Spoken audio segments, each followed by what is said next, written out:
comment tu vas? téléspectateurs de la nouvelle télévision sénégalaise ñu ngi leen di nuyu bu baax a baax di leen ziar. Ok. di leen dalal ci seen actu culture comme ni ñu leen koy defalee tey nag ki ñu invité moo di coach Rama Atta Gaye nekk moom présidente Senafrique waaye itam di initiatrice su événement bi nga xam ni dafay am ci semaine bile du 19 20 et 21 la fas yéene am ce vendredi samedi et dimanche événement bi nag nekk la porte du non retour maanaam porte aller sans retour bu Gorée bi événement bi non bi suñu juumul foofu la jógee balaa ñu ci sonn dañ koy daal di nuyu mu daal di présenté wu ak suñu téléspectateurs yi ñu dugg ci waxtaani coach ñu ngi lay nuyu di la dalal ci suñu plateau Actu Culture. maa ngi leen di nuyu di leen remercier ci invitation bi et ci intérêt bi ngeen porté à la culture sénégalaise. ñu daal lay bàyyi nga daal di présenté wu itam. man c'est coach Rama Atta Gaye. Je suis coach en communication leadership image. ma am benn programme bu tudd Vent émotionnel bu nga xam ni c'est basé sur la culture noire, la psychologie émotive et le Coran. Et à côté de ça, je suis présidente de Senafrique, les acteurs de développement sur la scène africaine. Donc, ku ne acteur de développement, ni économie, ni culture, ni retour et réussite, bien sûr. Donc, ci loolu la ñu defee la ñu tegee en fait événement label The Return. bu nga xam ni dafa am benn côté événement culturel ak pansement psychologique pour afrodescendants yi pour trouver ay solutions parce que comme ni ñu koy waxee ci Sénafricains yi un peu plus que le panafricanisme nous sommes proactifs, propositifs, pro-alternatifs, pro-créatifs. li nga xam ni moo ci noowu événement bi di retour dañu bëggoon xam lan moo waral loolu noonu choix bi lu tax ngeen porté ko foofu. Depuis 4 ans ñu ngi def événement le retour bi toujours li ma la koy waxee ci association Senafrique bi acteur de développement bi waa diaspora yi dañ ci bokk waa afrodescendants yi dañ ci bokk suñu nee ni que dañuy defaraat suñu dëkk dañuy defaraat suñu continent mënuñu ko def ñun kese te ñoom dañ leen promettre woon itam afrodescendants yi ni ko duñu defaraat Afrique sans ñoom sans nos frères et nos sœurs issus de la déportation et de la colonisation. Donc góor ca wax ja donc depuis 4 ans ñuy def ñu utal leen solution parce que ñoom day am benn problème psychologique. xam nga liberté du kese ngay mun a dugg di génn. nit itam mun na la emprisonner psychologiquement. te emprisonnement psychologiquement boobu ak esclavage psychologique boobu jeexagul ci ñoom. donc te loolu fii rek lañ ko mun a fajee fi ñu jóge woon. donc comme ni ñu ko waxee ku xamul fi nga jëm da ngay dellu fi nga jóge. donc retour bi mooy dellu ci seen dëkk ñu jàppale leen. accueillir leen yombal leen ko. et puis utal leen solution ci seen problème muy pansement psychologique bi. loolu nag yàlla jig leen ñu Sénégal rek ak am muy lu na xam ni mooy pansement psychologique bi. muy fermeture de la porte du non retour. de la maison des esclaves. comme ni ko El Hadj Baba Mal doon waxee dañu ne woon ni que dañuy dem duñu dellu si. yàlla nee na dem nañu. mais dañuy dellu si nañu ci seen ay sët ak ay sëtaat. te loolu lu leer nànj la. ndax soo leen gisee yeneen édition yi.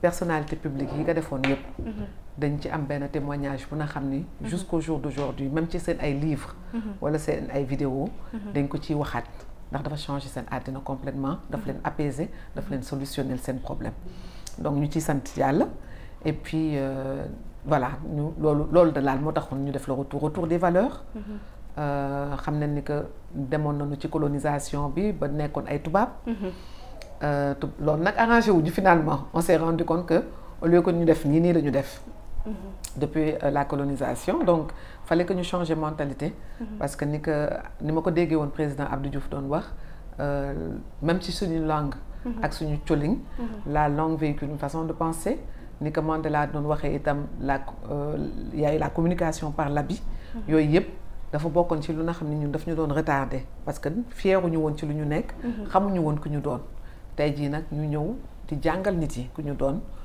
d'où sax certains choix de prix célébration de l'homme noir yu ñu def choix yu nit yu ñu jël c'est ñu nga xam ne dañ ci nekk di ci liggéey depuis des années ba tey jii ñu commencé ñun ñëpp am ci ay résultats ci kàttanu yàlla.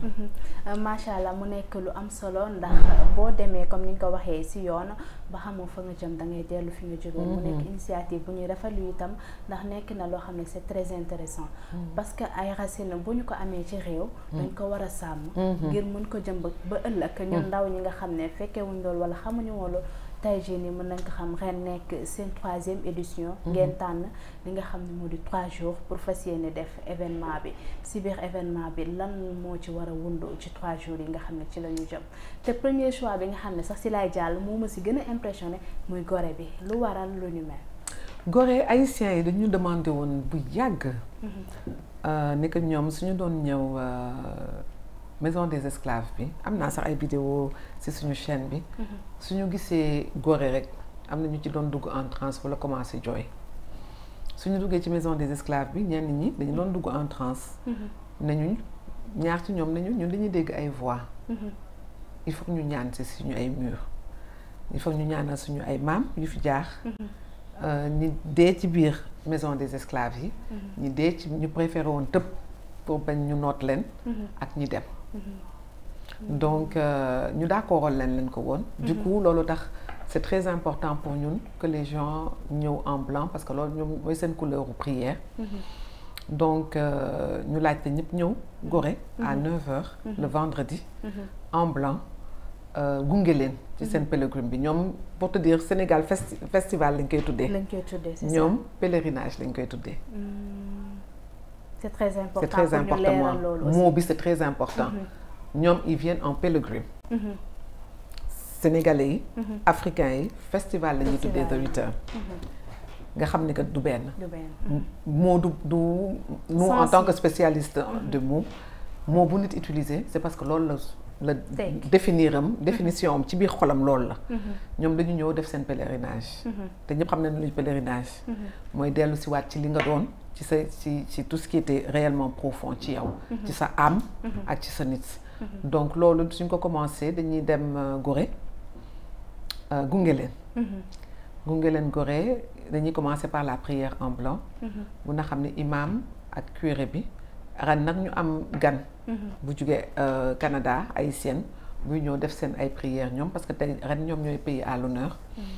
ñu ñëw. chaque année da ngeen di jël benn pays def ko pays à l'honneur. l'année dernière Harry Roselmack parce que Martinique Guadeloupe moo doon pays kii île à l'honneur yi. l'année d'avant c'était les États-Unis. donc chaque année dafa am benn dëkk bu ñuy fësal. wan ko ni que ubbil leen la bunt yi. ñibbisi leen. donc si loolu après ñu def avec l'ambassadeur de Sénafrique monsieur Éloi Coly qui est le conservateur. un grand homme qu'on remercie au passage parce qu'il fait un travail extraordinaire. pour événement bi annuellement. ñu def fermeture officielle de la porte du non-retour pour les afrodescendants. muy moment bu nga xam ne c'est tellement émouvant pour ñoom c'est très très lourd. suñu paree nag ñu dem musée de civilisation noire parce que dañu bëgg jukkal itam jigéen yu ñuul yi. donc loolu tax avec le DG Bokoum on organise au niveau du musée de civilisation le déjeuner africain célébration c'est une cérémonie de remise du prix Léopold Sédar Senghor. événement boobu ñan ñoo ci war a am li nga xam ne moo di prix. ñu war a am prix yi. ñooñu di nga gis ku mel ni ministre Khady Diène Gaye. di nga gis ku mel ni Fabienne Diouf. pour tourisme bi. di nga gis ku mel ni Carmela Chaco. di une actrice noire aux États-Unis enfin pas aux États-Unis en Allemagne. qui marche très bien. ku ñëw pour rester. ku ñëw am na ñu nga xam ne dañuy ñëw pour des. choix bi da ngeen leen tànn nii rek wala dafa am non ku nekk ñun suñu ay critères comme on dit c'est pas la notoriété c'est action yi nga def auparavant. koo ci gis soo gisee Baye Om dafa liggéey ci panafricanisme bien avant. Carmela bi ma lay wax. mooy yore jiite acteur noiru Allemagne yi. di leen préparer d'ailleurs pour ñu ñëw en masse année prochaine parce que fu mu nekk nii ñi bëggoon ñëw.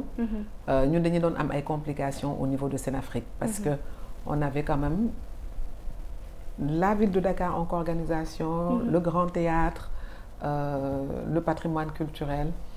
mais état bi ci boppam tourisme ak culture bi jàppale neen ñu mais dafa desoon ci côté protocolaire ren nag ñu am ko avec DG Adama Ndiaye de l'ASPT am ko avec le ministre du tourisme am ko avec le directeur du patrimoine de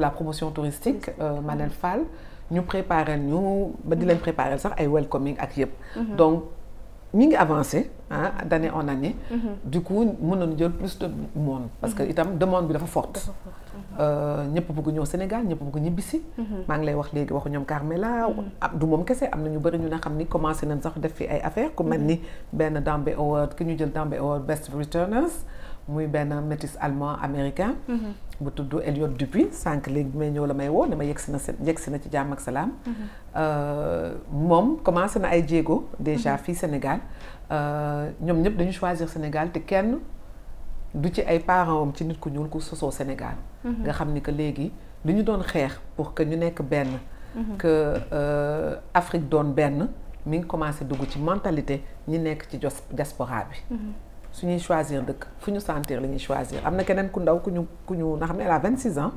ancien mannequin bu ñëw nañu man dama ñëw choisir Sénégal pour ñibbisi pas parce que elle est pas sénégalaise ni benn origine sénégalaise mais moom laa sentir donc on a plus de barrage de frontières yi ñu tubaab yi defaloon dépassé nañ ko fu mu nekk nii moo tax ñun ne année bi c'est réellement le monde public de notre réussite parce que yooyu yëpp day wane réussite combat yi ñu def yëpp ku nekk de son côté coach Rama Atta def na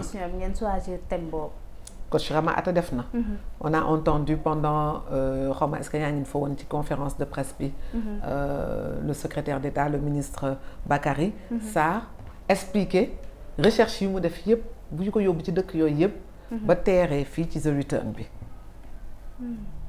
c'est des années de travail Maître Saïd même The Return bi genre concept bi daf ma wone ma concept bi ngay def moom laa bëgg ñu dem defi léegi sama dëkk Comores d'ailleurs il arrive dans quelques heures Inch'Allah pour événement bi c'est-à-dire que Afrique bi yëpp ma ñu am waa Côte d'Ivoire il y a un mois la ñu fa demoon pour le même genre de truc dañu ñëw fii nañu on fait la même chose dañ ko gis fii dem copier ko exactement donc échange boobu nga comprendre ni que frontière amatu fi te aussi xëy na dañu gis que ni événement bi c'est très intéressant parce que kuy sàmm li nga xam ni moo di ay racines culture africaine c'est très important c'est très important et puis ñu nekk nag itam di liggéey parce que comme ni ko état bi waxee ñun daf ñu wóor ni que the place to be fu mu nekk nii au XXIe siècle c'est l'Afrique ñu ngi koy défendre depuis 10 ans muy ci marque de luxe yi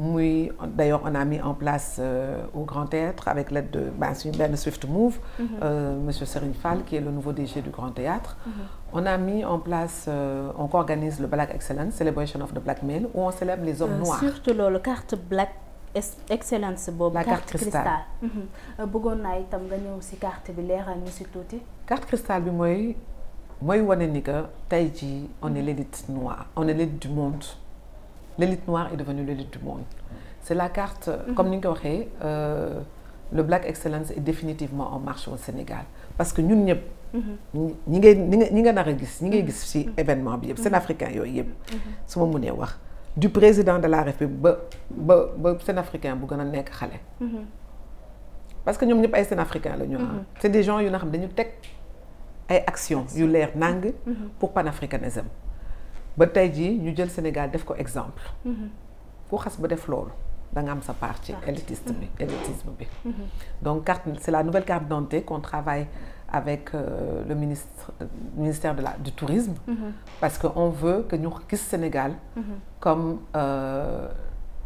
les nouveaux élites de l'Afrique la carte élitiste 3.0 la carte élitiste sénégalaise 3.0 c'est la carte cristal c'est le Black Excellence donc ñuy célébrer nit yu nga xam ne jàmbaaru yu góor yi di ko def Grand Théâtre le 21 pour un déjeuner de gala à 19h déjeuner de gala aussi pour Senafrique House Orphanage parce que dañuy jaar Popenguine pour poser la première pierre du premier orphelinat moderne musulman à Popenguine avec la mairie, oui, avec la mairie de Popenguine, maire Abbas, que je salue au passage, qui fait un travail extraordinaire pour Senafrique.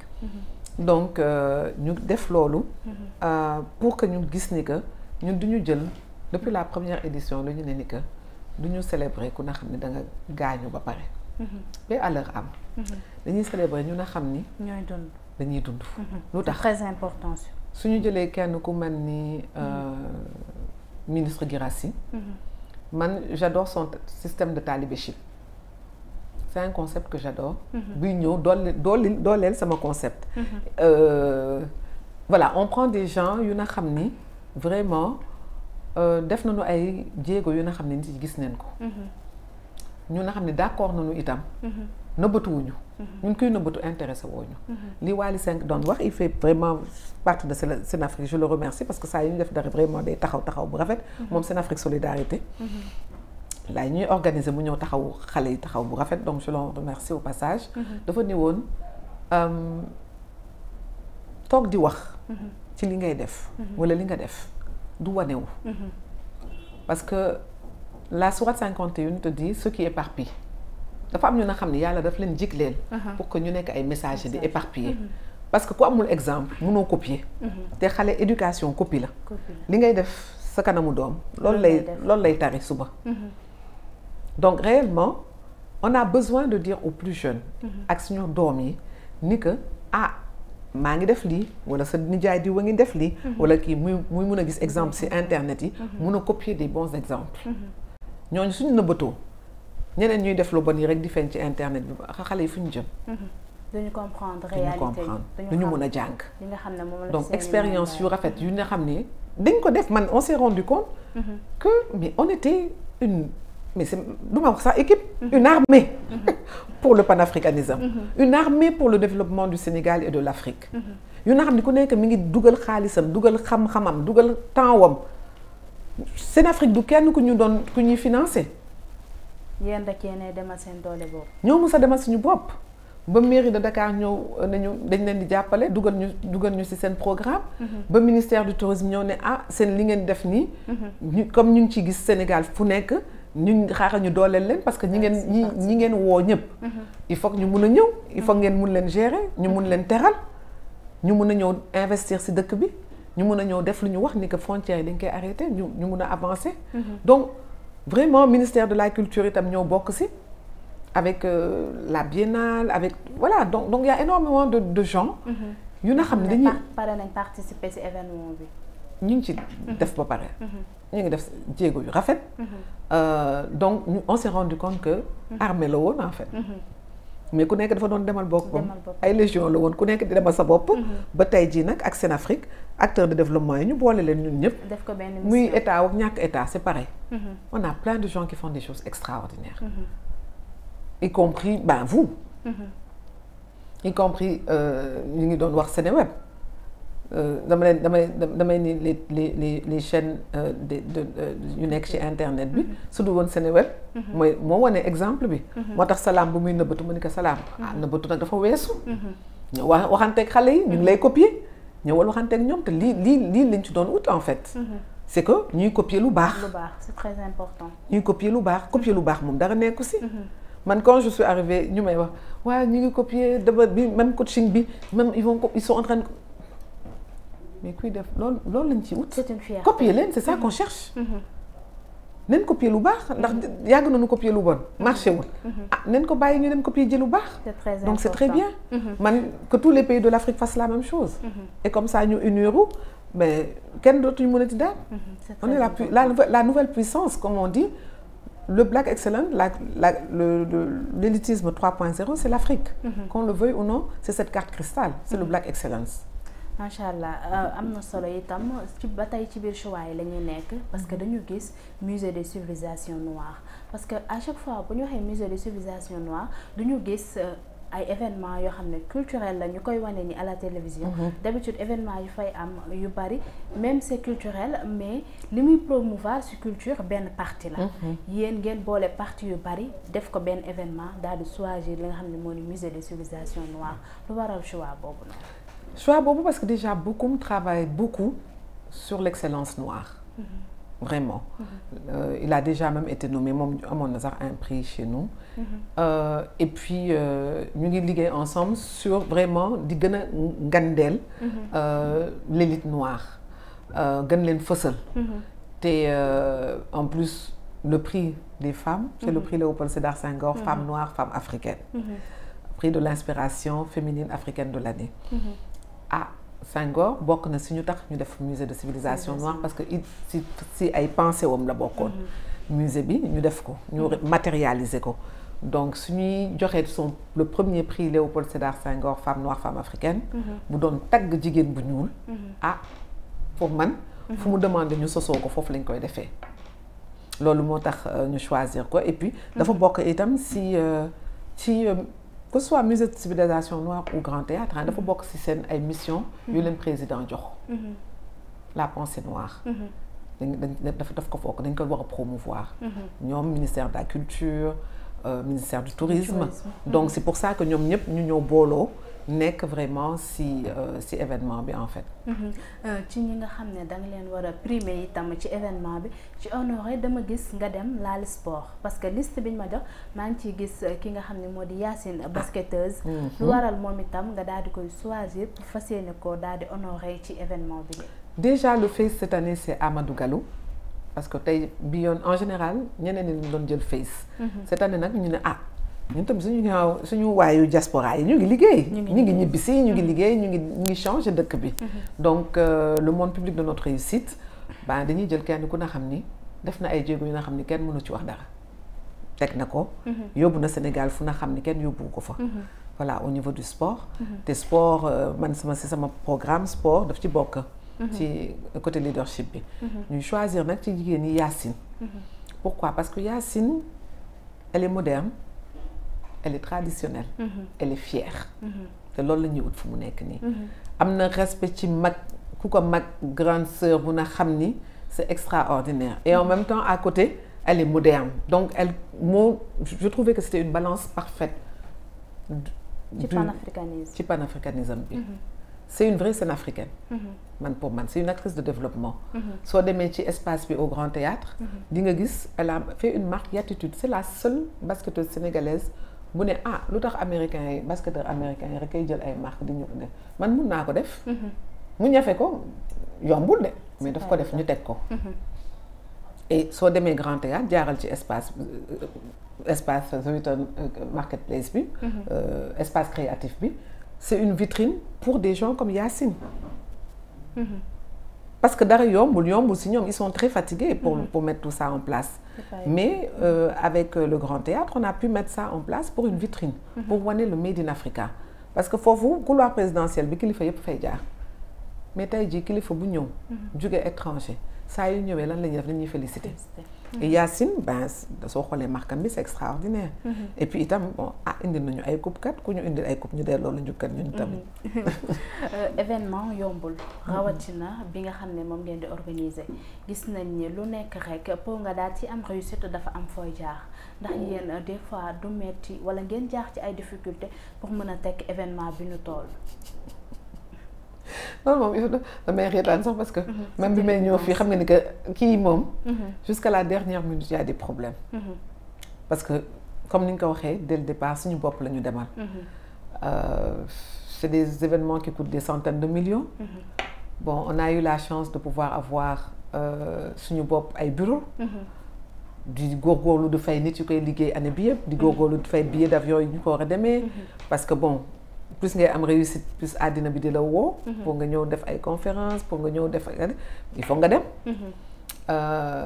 te am nañu itam am nañu fierté bu na xam ne am na yenn itam duñ ci dugg donc waaw metti na moom parce que bon le nerf de la guerre reste l'argent donc et puis bon c'est vrai que comme ni ma la ko doon expliquer bon nit ñi bëgg ñëw bëri te c'est vrai que au départ événement bi pour ñu cadrer ko ba kii c'était assez difficile parce que fallait que ñu def comme Ghana état bi nekk ci jàppale ci à 100%. bon on n'avait pas encore eu ça. Bon, cette année ils sont venus. xam naa année prochaine dinañ mën a indi plus de personnes. mais bon xam nga le temps était assez short. ça fait 3 mois bu ñu nekk au pouvoir tata donc le temps était assez short. Il y a eu des problèmes entre-temps, bon, avec même co-organisateurs, l'hôtel de ville. Bon, c'est vrai que ça a pas été simple, mais man li may retenir, je reste toujours positive. Li may retenir mooy ñu ngi koy def ci kàttanu Yàlla. Le commandement de Dieu s'exécute par sa gloire et li ma gën a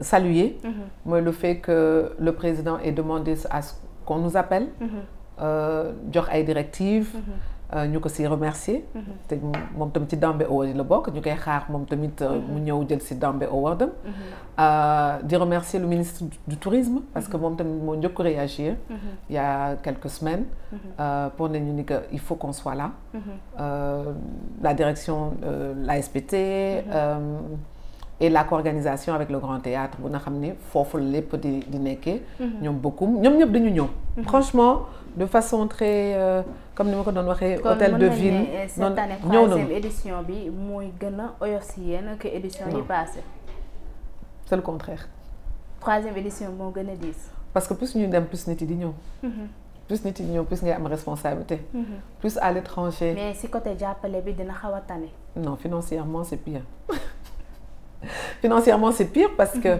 comme ni ma koy expliqué bon, on sait ñun ñëpp ni que le gouvernement et même les mairies ont des problèmes de sous. On a dû, bon, heureusement que je suis coach et que loolu mooy sama liggéey, mais on a dû faire face à beaucoup de problèmes parce que tout simplement, c'est pas comme les pays anglophones pour l'instant et c'est pas une petite affaire. Donc, mais loolu la ñuy jàngale itam mooy li ma la doon wax léegi bi muy si di wax talibéship bi moi je parle du leadership dans mes programmes il parle du talibéship dans ses programmes et le talibéship c'est ce qu'on est en train de vivre c'est serrer la ceinture pour mun a arriver fi nga bëgg sans pour autant génn ci sa yoon parce que yomb na nga génn ci sa yoon pour am alal mais soo bëggee toog ci yoon bi comme ni ñu koy waxee liggéeyal yàlla dara yomb si parce que balaa ngay yegg su yeggsee moom day yegg si complètement day neex mais balaa ngay yegg si itam il faut nga am ci jaar-jaar il faut nga am si jaar-jaar yi ñu ciy sant yàlla ñu ciy sant yàlla man j'ai pas de regret parce que loolu mooy jàngale bi suba c'est très important léegi ñaar yëpp laay boole wax pèlerinage ak festival voilà léegi nag lan la ñu mën a xaar ci 3 jours yi nga xam ne ci la ñuy jëm donc suñu paree première journée bi le 19 vendredi incha allah ñuy invité ñëpp ñu ñëw solo en blanc à 9h à Gorée dinañ dem ci préparation au trône bi préparation au trône bi ngel bi la ndax xam nga ni que séeréer yi soo doon jóge ci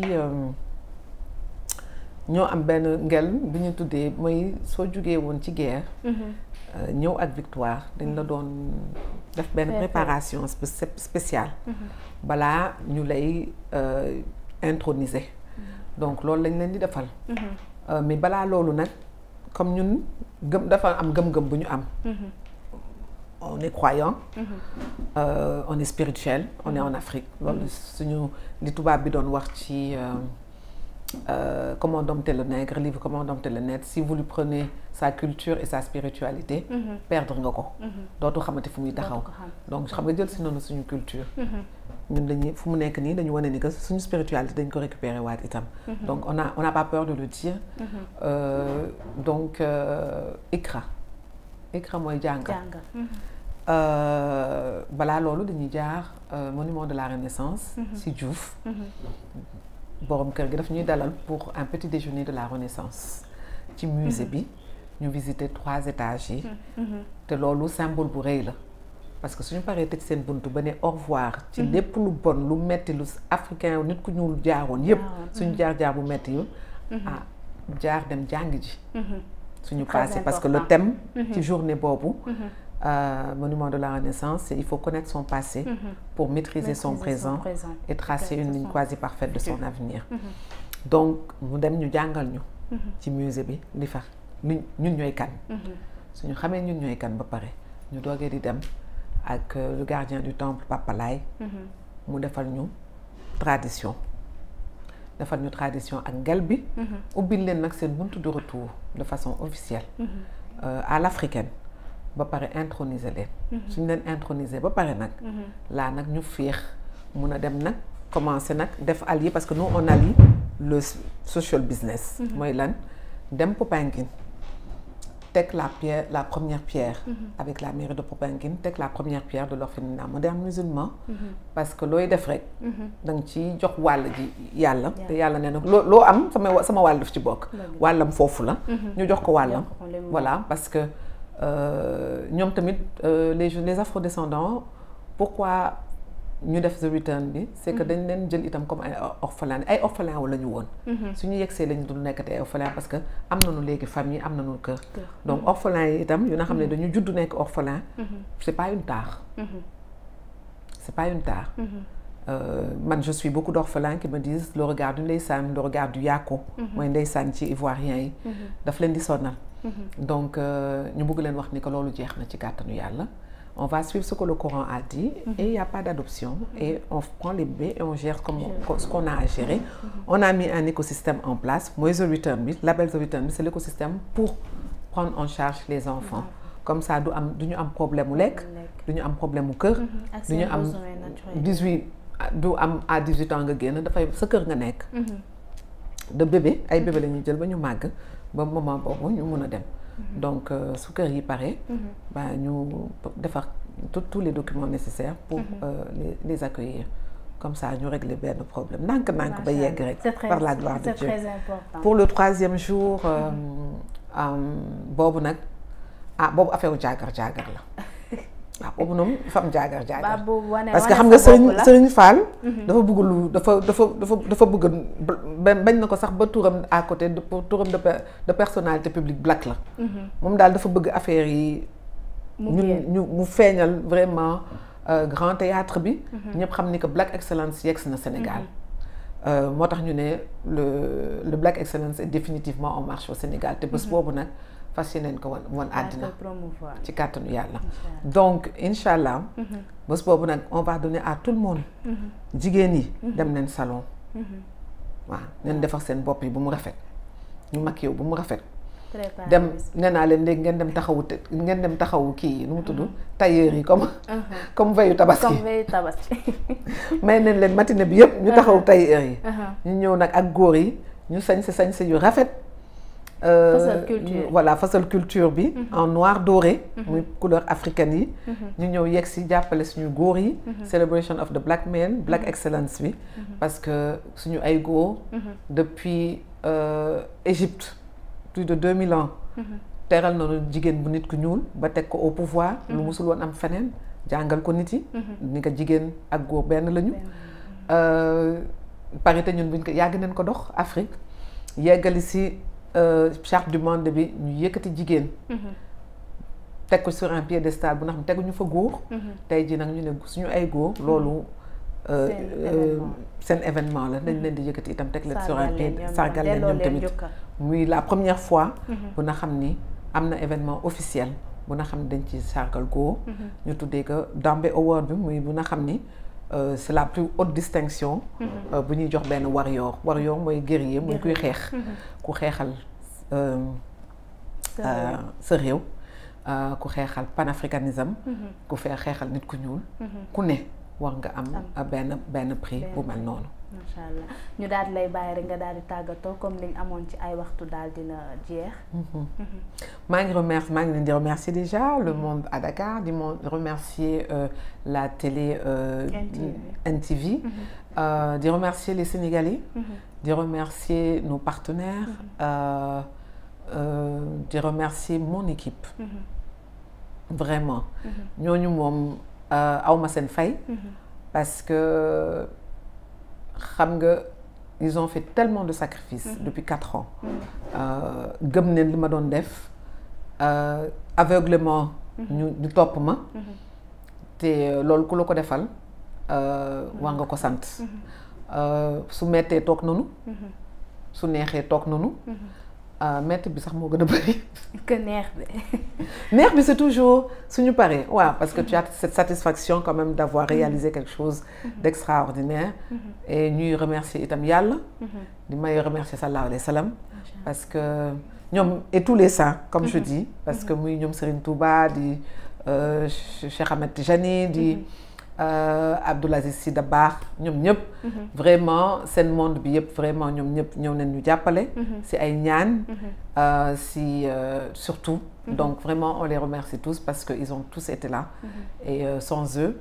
comme ni ma koy waxee benn mooy yëkkati ay montagnes te tout ça c'est par amour et amour boobu suñ la moom laa bëgg ñu jiw ci Afrique suñ ko jiwoo si Afrique kenn dootuñu mën a tey ci àddina incha allah. macha allah ñun itam ñu ngi lay remercier bu baax a baax kontaan nañ lool doon sekk ak yow li nga xam ne moo di waxtaan bi ñu war a jëm ci événement bi le retour 19 20 et 21 incha allah. amis téléspectateurs de la nouvelle télévision sénégalaise ñu ngi leen di remercier bu baax a baax yéen tamit ci kóolute gi à chaque fois rek suñu ñëwee lu ñu leen jox rek da ngeen daal di jël moo tax dañuy segg bu baax a baax li nga xam ne moom lañ leen di jox ñuy remercier équipe technique bi ñu àndaloon tey. suñu papa lañ àndaloon muy Jaga Saw moo géré woon li nga xam ne moo di technique ba lépp yemb ñu ngi leen di jaajëfal bu baax a baax di leen wax à très bientôt jaa ngeen jëf.